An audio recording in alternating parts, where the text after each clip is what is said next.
Here we are at the top of Volcano National Park, and this is the crater for the volcano. It's quite amazing. I'm shocked by how magnificent this place is. Just unreal. You can't really tell it too much, but that is lava. Volcano. So Susan and I are here at Volcano National Park, and this is what we've been looking for all day. This is the glow from the volcanic crater. And Susan said that the lava is about 200 feet below the edge. So that's just amazing how much heat and glow is being generated from this lava that's sitting here.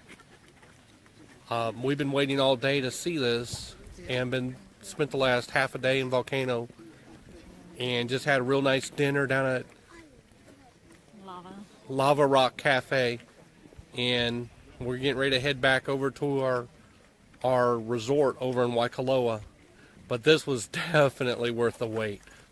Freaking awesome. So here we are up at the visitor center up at Mauna Kea, and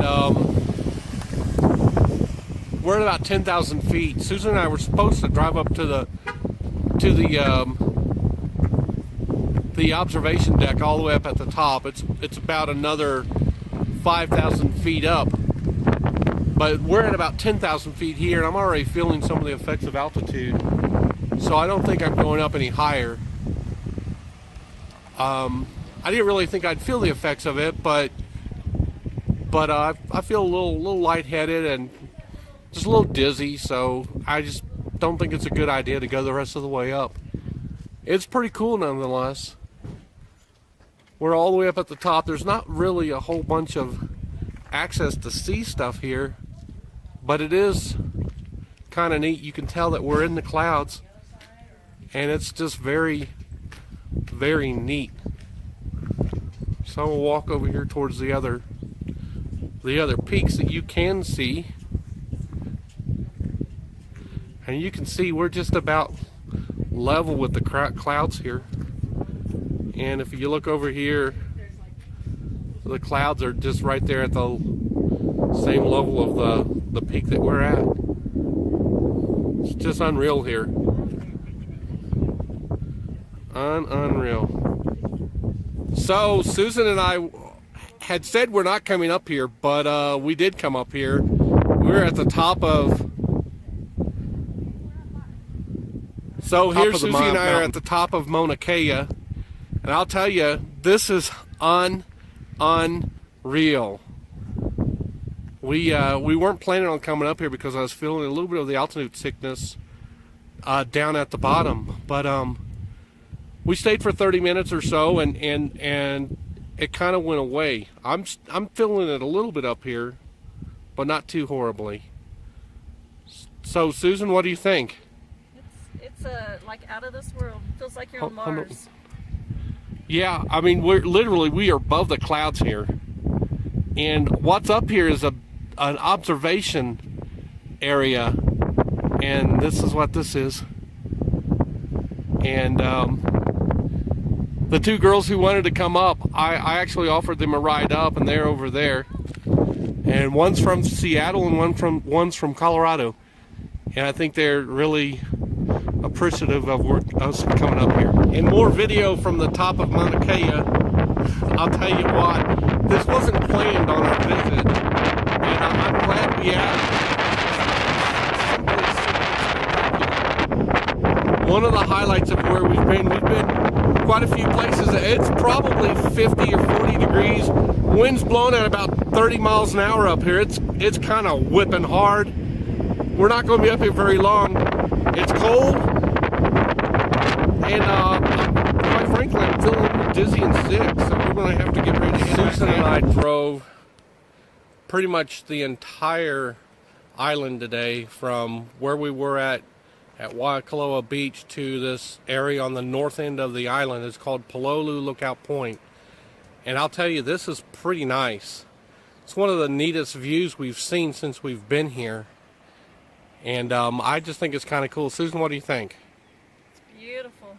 This is what Hawaii's supposed to be. Yeah, you know, we're not beach folks. Here, turn this way, Susan. We're not beach folks, really, most times. And Susan and I, we haven't spent a whole bunch of time on the beach, but we've wanted to spend our vacation doing this stuff, looking to find the beautiful vistas, and going up Volcano National Park and going up to the top of the observatory. Those are the things that are interesting to us. So, and we've done quite a bit of it. This has been really neat. There's a trail that goes all the way down to the bottom where the Black Sand Beach is down there, but I don't think we're going to make it. We're both a little tired, and it's probably another mile of hiking, 2 miles of hiking down a pretty steep grade. Here it is. And I don't think we want to try to go back up that. Here's what we have to go back up already. Reminds me of a portage in the Boundary Waters. Oh, there he goes.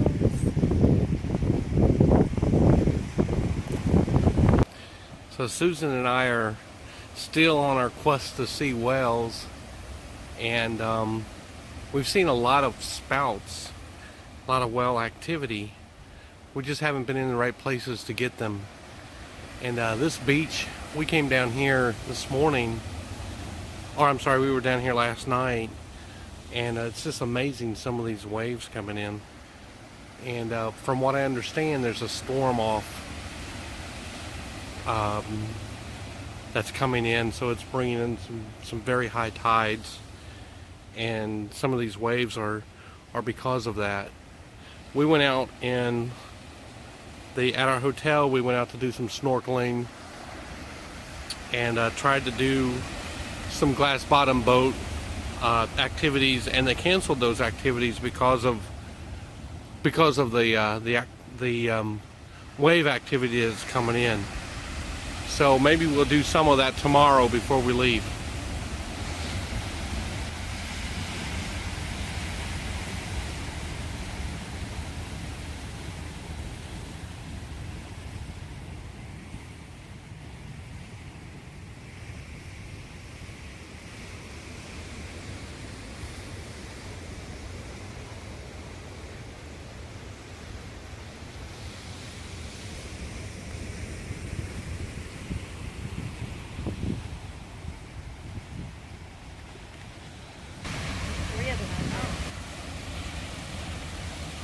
So we're still trying to see the humpback whales here, and we see some way off in the distance, but I don't think we'll get them on camera.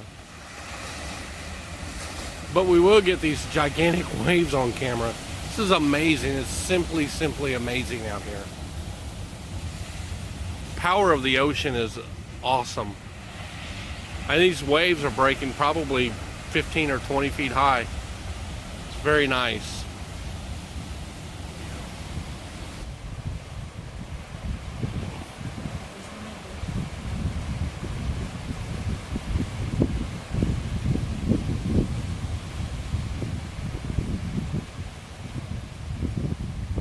I think the humpback whale is more elusive than the Tyrannosaurus rex.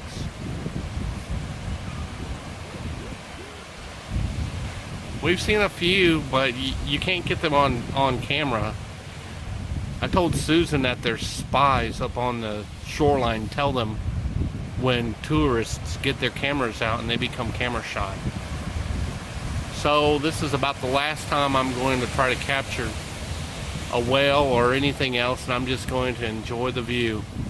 It is spectacular to see. If you've never seen it, you need to visit just one time in your life to see these whales. They're magnificent creatures.